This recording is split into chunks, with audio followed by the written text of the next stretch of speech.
Welcome to this Monday edition of Market Mantra, the program in which we give you a complete update on the economic news of the day. And today we'll also be taking calls from you on any queries that you may have on economic, business and stock market news. But do remember that we don't address company-specific queries. You can call us on 2331 4444, 2371-7106 and 2371-7117.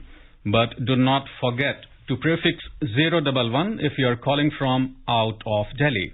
Well, I am Nishit Kumar and with me is my co-anchor in Hindi, Manoj पाठक। नमस्कार, market मंत्र के ताजा अंक में आपका स्वागत है। हमेशा की तरह हम हाजिर हैं अर्थनीति, कारोबार और शेयर बाजार से जुड़ी हुई ताजा खबरों को लेकर। आज सोमवार है और सोमवार के दिन हम आपको आमंत्रित करते हैं अपने कार्यक्रम में सम्मिलित होने के लिए। आज भी आप पूछ सकते हैं हमसे अर्थनीति, कारोबार या शेयर बाजार से जुड़ा हुआ कोई भी सवाल। बस ये ख्याल रखिएगा कि हम किसी खास कंपनी या शेयर के बारे में आपको जानकारी नहीं दे पाएंगे। हमसे सवाल पूछने के लिए डायल कीजिए 2331-4444, 2371-7106 या फिर 2371-7117। हमारे साथ खबरों पर चर्चा और आपके सवालों का जवाब देने के लिए आमंत्रित हैं वरिष्ठ आर्थिक मामलों की विशेषज्ञ डॉक्टर यामिनी अग्रवाल। डॉक्टर यामिनी, कार्यक्रम में आपका स्वागत है। धन्यवाद। आइए शुरुआत करते हैं अंग्रेजी में हेडलाइन से, जिसे लेकर मौजूद हैं निशित Kumar. Sensex and the Nifty slipped more than 1.5% amid profit booking and resurgence of COVID-19 cases in the country. RBI's bi-monthly monetary policy review begins today, and oil prices fall more than 2.5% amid rising supply from OPEC plus countries. देश में Covid मरीजों की संख्या बढ़ने के बीच घरेलू share बाजार में आज मुनाफा वसूली तेज। सेंसेक्स और निफ्टी दोनों 1.5% से अधिक लुढ़के।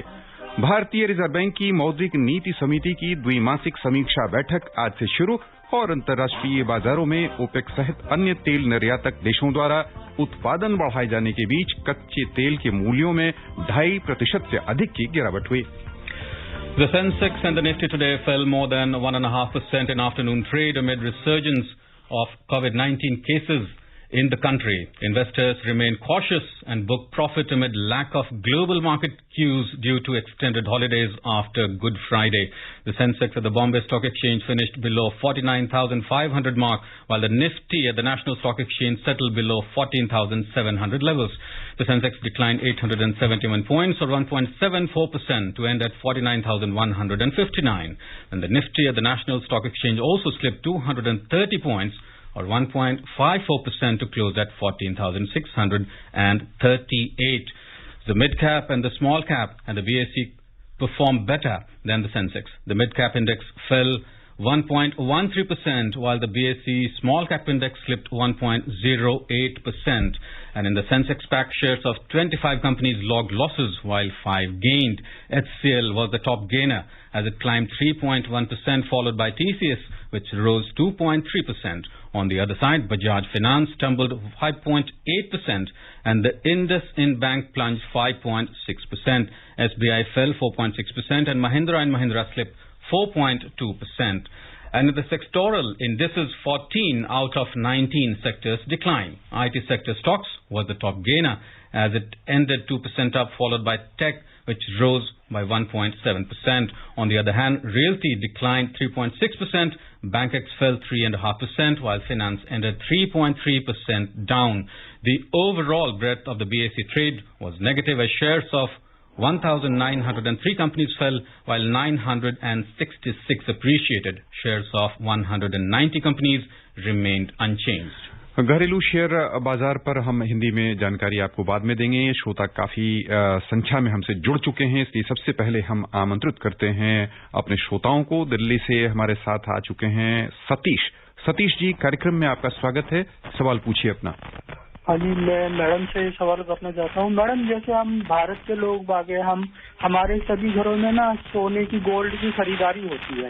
इस पे मैडम मैंने एक विदेशी चैनल की एक मैंने वीडियो देखी है, उसमें ना ये बताया गया कि जैसे हम लोग ना भारत के लोग गोल्ड तो खरीदते हैं, लेकिन हमारे को ना गोल्ड की खरीदने की और बेचने की ना उसकी बेसिक नॉलेज भी नहीं है। जैसे हम लोग जब चुनाव। सतीश जी, अपना सवाल पूछें। सर, मैं सवाल ही पूछूंगा, पहले मेरी बात तो पूरी होने दीजिए। सतीश जी, आपके सवाल जब कभी हुआ करते हैं तो उनका जो कह लें कि मुख्य सवाल बहुत छोटा सा होता है और कहानी लंबी होती है। अपना सवाल सीधा पूछना आप शुरू करें। पाएंगे आप? जैसे सोना हम खरीदने जाते हैं, सुना कितने पैसे कमा रहा है, खरीदते वक्त हमें ये पता नहीं चलता। बेचने जाते हैं, कितने पैसे कमा रहा है हमें नहीं पता चलता। हमें ये पता है कि भाई 10 ग्राम, 1 तोला में 10 ग्राम होता है, लेकिन 1 ग्राम में कितने मासे होते हैं इसकी जानकारी नहीं है। सुना जब 1 ग्राम सोने का कोई आभूषण बनाता है तो उसमें कितने मासे कट जाते हैं और उसकी कितनी कमाई होती है, तो इसकी भी जानकारी नहीं है।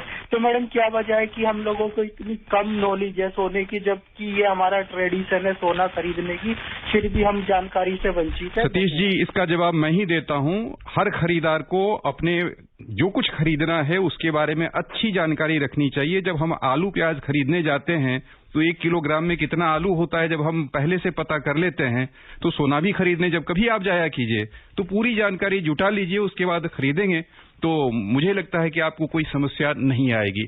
आइए खबरों का सिलसिला आगे बढ़ाते हैं और चलते हैं शेयर बाजार की ओर। कारोबारी सप्ताह के पहले सत्र में आज घरेलू शेयर बाजार में मुनाफा वसूली तेज रही है। देश में कोविड मरीजों की संख्या में वृद्धि के बीच दोपहर कारोबार में निवेशकों की चौतरफा बिकवाली देखने को मिली। सेंसेक्स और निफ्टी दोनों लगभग 1.5% से अधिक नीचे लुढ़क गए।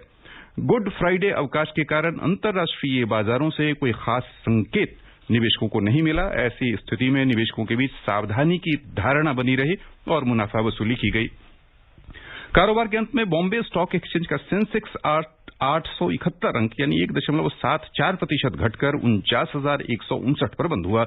उधर नेशनल स्टॉक एक्सचेंज का निफ्टी 230 अंक यानी 1.54% नुकसान के साथ 14,638 दर्ज हुआ। विस्तारित बाजारों की ओर चले तो छोटी और मझोली कंपनियों का प्रदर्शन सेंसेक्स और निफ्टी पैक की तुलना में आज बेहतर रहा है।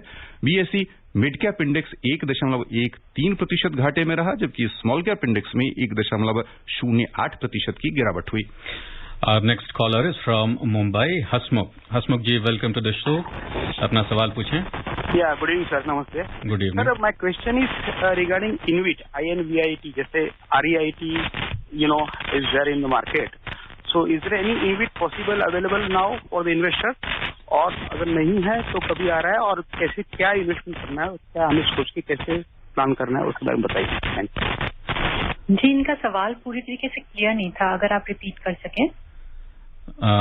Can you please repeat your question once again? It was not very clear. लगता है हमारा संपर्क उनसे टूट चुका है। हम आमंत्रित करना चाहेंगे दिल्ली से अनिल आहूजा जी को। अनिल आहूजा जी, सवाल पूछें, कार्यक्रम में आपका स्वागत है। नमस्कार मार्केट तंत्र। मेरा बल्कि 2 सवाल है जी। छोटे। एक सवाल तो यह है, जब हमारी मार्केट इतनी ऊपर चढ़ती है फिर एकदम से वोलाटाइल हो गए, एकदम से धड़ाम करके जैसे आज गिरी, तो कोविड केसेस तो पीरियडिकली बढ़ ही रहे हैं, बट इसका इतना इम्पैक्ट इकॉनमी अगर स्ट्रांग है तो क्यों पड़ा? दूसरा, ये शेयर प्राइसेस है, जैसे आप बोलते हैं ना कोई कंपनी का नाम नहीं लेना, कुछ नहीं लेना, तो मेरा सजेशन है कि कोई ऐसा प्रोग्राम भी बनाओ जिसमें हम कंपनी का नाम लेके उनकी डिटेल्स आपके थ्रू पता कर सके, क्योंकि हमारे जॉब में होता है तो ज्यादा डिटेल हमारे पास होती नहीं। So while going office and coming home, so we can understand all this. Thank you. जी, आपका पहला सवाल, जब भी मार्केट्स की जो मूवमेंट है वो ओवरऑल ट्रेडिंग पे डिपेंड करती है कि कितनी डिमांड है और कितनी सप्लाई है किसी भी स्टॉक की, या ओवरऑल मार्केट्स में क्या सब डिमांड या सप्लाई है। जहां तक देखा जाए कि मार्केट्स ने एक हायर पॉइंट इसलिए रीच किया था क्योंकि इकोनॉमिक रिकवरी में एक शार्प जो है टर्न देखा गया था, जिसके अंदर देखा गया कि जो तीसरे क्वार्टर से है वो हम टेक्निकली रिसेशन से बाहर हो गए, और जो इकोनॉमिक रिकवरी पोजीशन है वो हमारे नेक्स्ट ईयर जीडीपी की ग्रोथ रेट 11.5% पे मानी जा रही है। तो और ओवरऑल जीएसटी कलेक्शंस और ऑटोमोबाइल सेल्स को देख करके एक पॉजिटिव आउटलुक है। पीएमआई भी एक ऐसे इंडिकेटर है जो एक पॉजिटिव आउटलुक दे रहा है। पर क्योंकि कोविड के केसेस वैक्सीनेशन के आने के बाद काफी ज्यादा रिसर्च किए हैं और ये जो सेकेंड वेव आई है उसकी वजह से जो इकोनॉमिक रिकवरी है उसके ऊपर प्रेशर पड़ा है और उसे वो वापस जो है फोर्स कर रही है लॉकडाउन की तरफ और पार्शियल रिस्ट्रिक्शंस की तरफ, जिसकी वजह से मार्केट्स ने रिएक्ट किया है और आप ये एक डाउनफॉल देख सकते हैं। इसका ये भी कारण है क्योंकि एक अवकाश के बाद खुली है तो मार्केट्स में जो वॉलेटिलिटी थी वो कहीं ज्यादा थी और प्रॉफिट बुकिंग टेक प्लेस किया और थोड़े इन्वेस्टर्स कॉशियस रहे हैं। Yeah, and talking of taking this question a bit further, Yamini, the increasing COVID cases all over has once again been rearing its ugly head. The market seems to be in the proverbial once bitten twice shy mode, with wild fluctuations seen alternately. However, despite all the glum picture, the markets seem to be more resilient and mature this time.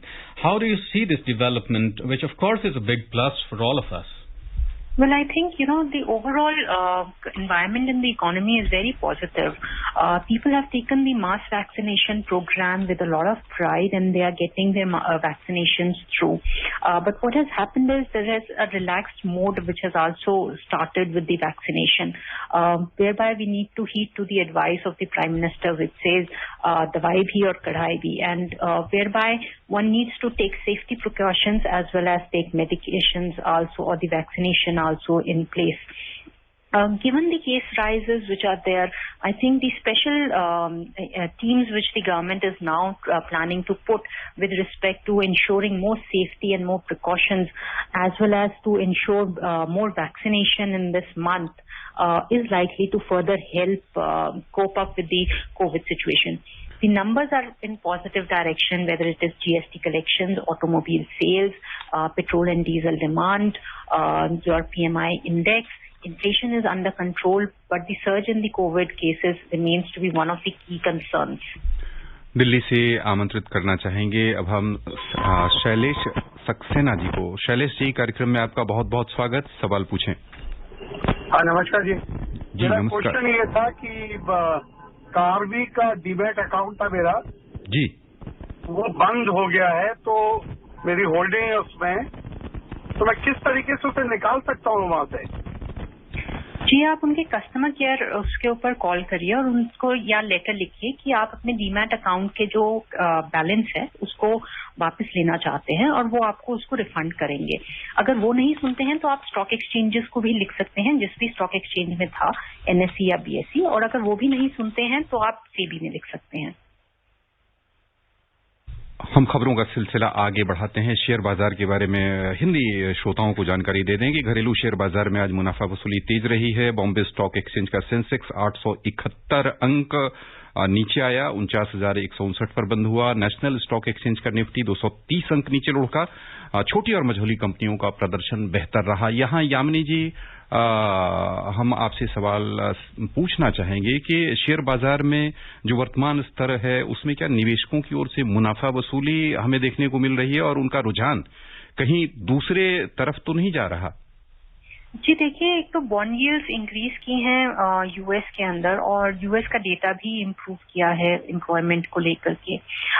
Overall जो है अगर देखा जाए तो investors US markets की तरफ रुख करते हुए दिख रहे हैं, पर ज्यादातर जो इन्वेस्टर्स हैं और जो डाइवर्सिफिकेशन चाहते हैं उनके लिए एक बेस्ट पोर्टफोलियो के अंदर इंडिया एक बहुत अच्छी मार्केट है और जो इसके मैक्रो इकोनॉमिक इंडिकेटर्स हैं वो काफी स्ट्रांग हैं, जिसके तहत माना जा रहा है क्योंकि एक हाई लेवल पर है, प्रॉफिट बुकिंग टेक प्लेस कर रही है, जिससे देखा जाएगा कि लोग तब खरीदेंगे जब मार्केट थोड़ी सी डाउन हो जाती है और फिर वापस उसको वेट करेंगे कि वो ऊपर जाएं। पर ओवरऑल क्योंकि मार्केट्स हायर हाइट पर हैं जो एक्सपेक्टेड नहीं रहती, इसलिए प्रॉफिट बुकिंग ज्यादातर देखी जा रही है। Talking of rupee, the rupee at the foreign exchange market today appreciated marginally by 2 paise to 73 rupees and 30 paise against the US dollar. The dollar index, which indicates the US dollar strength against a basket of 6 other leading currencies, fell 0.06% to 92.96. It seems we have reconnected to Hasmukh from Mumbai. Hasmukh, once again, welcome to show. अपना सवाल पूछिए। Yeah, I think now my voice is clear, sir. हाँ हाँ जी, आपकी आवाज बिल्कुल साफ है, सवाल पूछिए। Yeah, my question is regarding infrastructure investment trust, InvIT. जैसे रियल एस्टेट इन्वेस्टमेंट ट्रस्ट होता है REIT, उस तरह से इंफ्रास्ट्रक्चर इन्वेस्टमेंट ट्रस्ट के बारे में बजट के अंदर बताया गया था। मेरा क्वेश्चन ये है कि is there any InvIT now listed और in near future going to be listed? Please sir. जी, क्या चीज लिस्टेड है? IEI infrastructure investment trust is to be listed, is that what is your question? या जिस तरह से REIT का लिस्टिंग हुआ था और इस तरह से इंफ्रास्ट्रक्चर इन्वेस्टमेंट ट्रस्ट के बारे में लास्ट बजट में बताया गया था।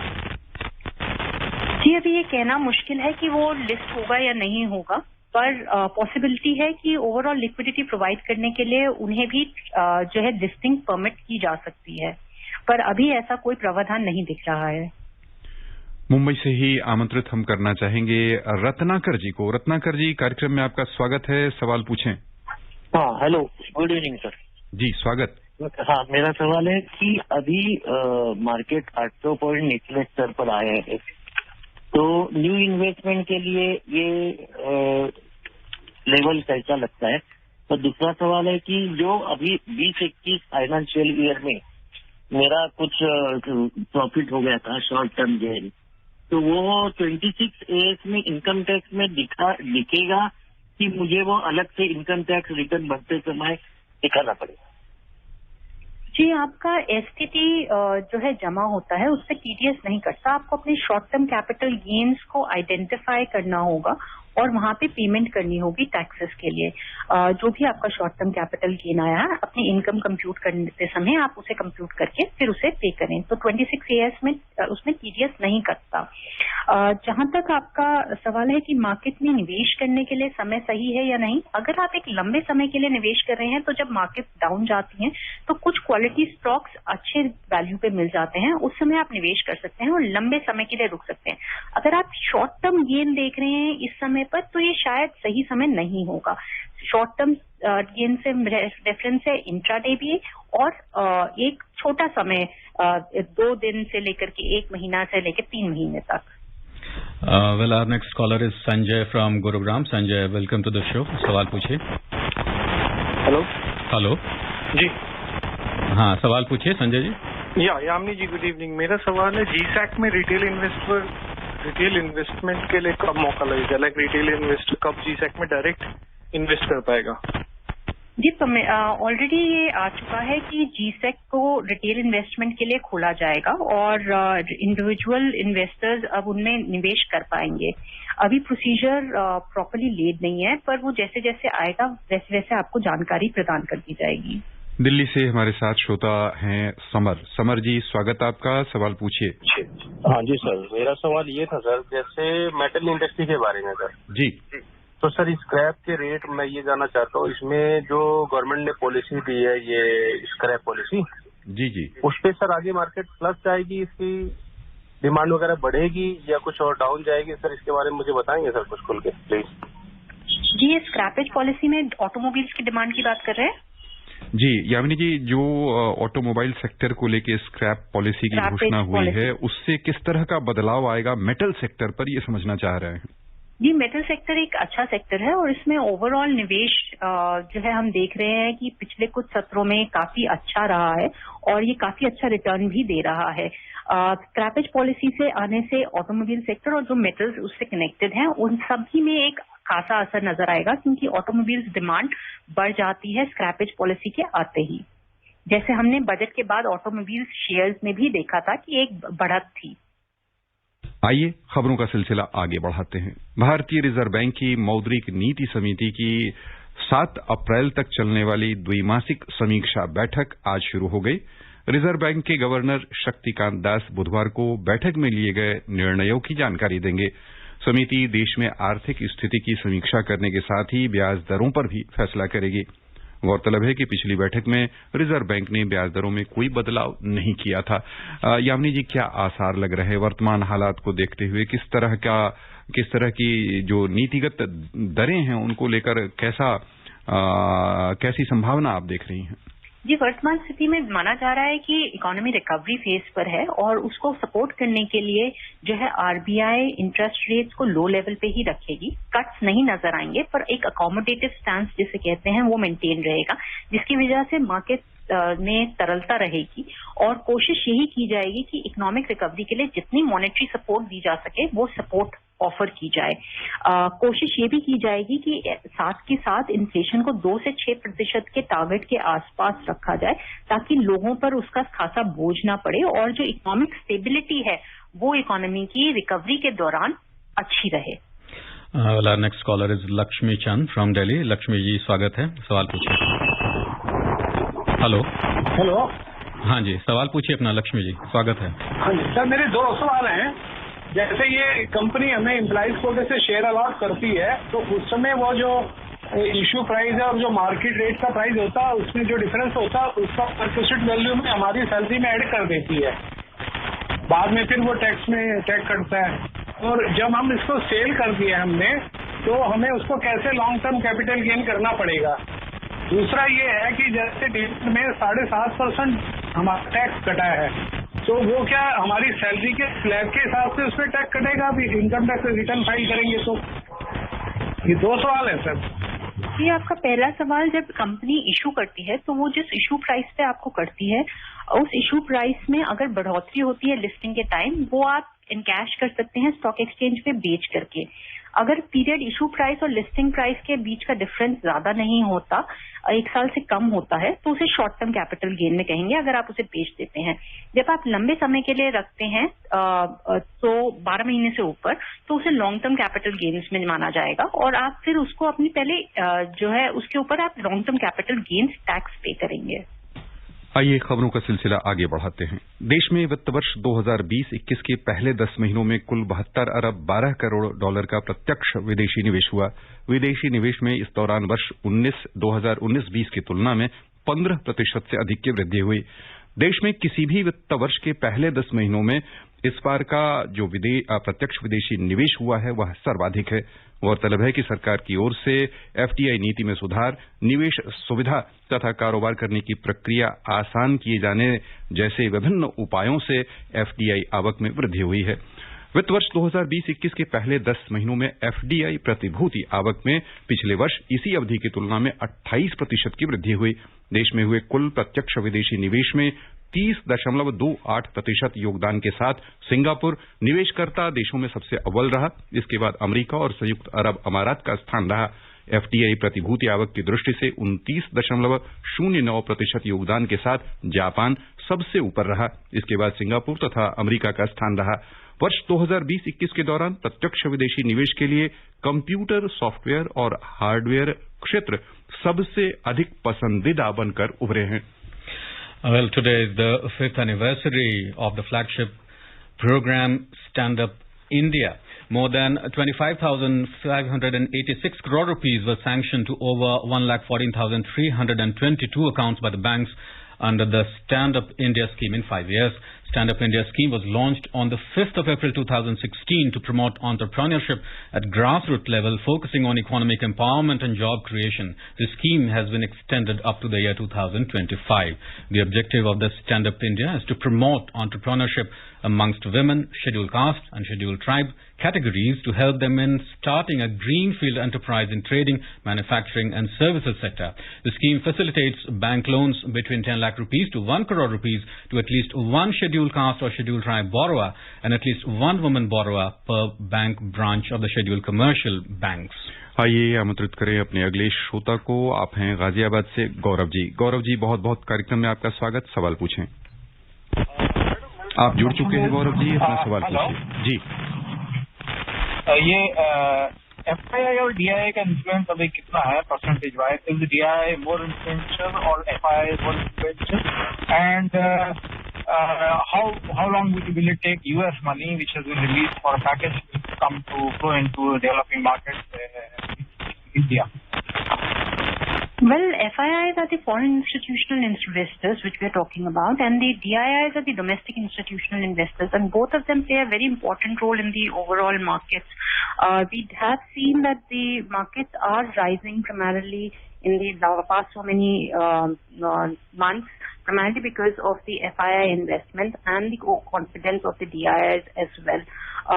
Overall, both of them are important for the economy, but we do see that when FIIs have a more movement, the markets tend to push up much higher than the movement of the DIIs. आइए चलें वैश्विक बाजारों की ओर। सबसे पहले नजर डालते हैं एशियाई शेयर बाजार पर, जहां कुल मिलाकर आज तेजी देखने को मिली है। अमेरिका में पिछले कारोबारी सत्र में प्रमुख सूचकांक अपने उच्चतम स्तर पर पहुंचने का अनुकूल असर आज एशियाई बाजारों में दिखा। जापान का निक्की 225 सूचकांक 0.8% लाभ के साथ बंद हुआ। सिंगापुर के स्ट्रेट्स टाइम्स इंडेक्स में 0.9% की वृद्धि हुई। दक्षिण कोरिया का कोस्पी 0.3% ऊपर आ गया। चीन और हांगकांग के शेयर बाजार गुड फ्राइडे अवकाश के कारण बंद रहे। यूरोपीय शेयर बाजारों में भी त्योहारी छुट्टियां चल रही हैं, इसी कारण वहां शेयर बाजार बंद रहे हैं। Moving on to oil, the oil prices today fell more than 2.5% amid rising supply from the OPEC plus countries. Higher Iranian output also impacted the crude prices. And in intra-day trade, the Brent was trading around $63.30 per barrel, while the WTI crude prices were around $60.10 per barrel. Well, Yamini, talking of oil, the OPEC plus countries' decision for easing of production cuts fueled by demand-led recovery. But isn't it a paradoxical situation that while Europe and other emerging markets are yet again headed for a potential lockdown, in fact, some of them are already in the lockdown, which might see a downside in the demand? Well, yes, because of the rising cases and COVID, there has been an effect which can be seen in Europe and other countries, which is likely to have an effect on the demand. At the same time, that will lead to lower prices and a cut in the production, which the OPEC has been trying to maintain so that the price levels can be maintained at a higher level and do not slip down to the lowest levels which they had slipped down when the lockdowns were at their peak and the COVID cases were being heard of. So we do see that, the situation does cause a little bit worry on the overall economic recoveries of these countries as well as for our own country. But because since mass vaccination is again going on, there is a positive trend. We don't see that the previous circumstance of a lowest oil prices would reach, primarily because many economies are in the recovery phase. अगले यदि वर्तमान हालत को देखते हुए उम्मीद करें अगले कह लें 2-3 महीनों का, तो उसमें तेल के दाम कहां जाते दिख रहे हैं? बहुत संक्षेप में। जी, मुझे लगता है कि तेल के दाम स्टेबल रहेंगे और लोअर लेवल्स पे ही रहेंगे अभी, जब तक पूरी तरीके से रिकवरी नहीं होती। आइए आगे बढ़ें, चलें सर्राफा बाजार की ओर। मल्टी कमोडिटी एक्सचेंज में आज सोने और चांदी की चमक फीकी रही। अप्रैल महीने में आपूर्ति किए जाने वाले सोने का मूल्य 90 रुपए घटा 44,330 रुपए प्रति 10 ग्राम पर आ गया। मई में आपूर्ति की जाने वाली चांदी 50 रुपए कम होकर 65,040 रुपए प्रति किलो रह गई। उधर न्यूयॉर्क मर्केंटाइल एक्सचेंज में सोने का मूल्य $1,725.40 प्रति आउंस पर पहुंच गया। चांदी $24.80 प्रति आउंस के स्तर पर रही। यहां सोने की दशा और दिशा दोनों पर बहुत संक्षेप में आपकी प्रतिक्रिया लेना चाहेंगे। सोना किस दिशा में जाता दिख रहा? जी, सोना ज्यादातर स्टेबलाइज होने की दिशा में है। बहुत लो नहीं जाएगा, पर प्राइसेस जो बहुत हाई चली गई थी कोविड की वजह से, वो अब स्टेबलाइज करेंगी। बस यहीं पर श्रोताओं की ओर से यामिनी जी हम आपको बहुत बहुत धन्यवाद देना चाहेंगे। धन्यवाद। And before we close, a reminder of the headlines once again. Sensex and the Nifty slipped more than 1.5% amid profit booking and resurgence of COVID-19 cases in the country. RBI's bi-monthly monetary policy review begins today, and oil prices fall more than 2.5% amid rising supply from the OPEC plus countries. And that's it in this edition of Market Mantra. I, Nishit Kumar, along with me, Manoj Pathak, saying goodbye till we meet again the next time.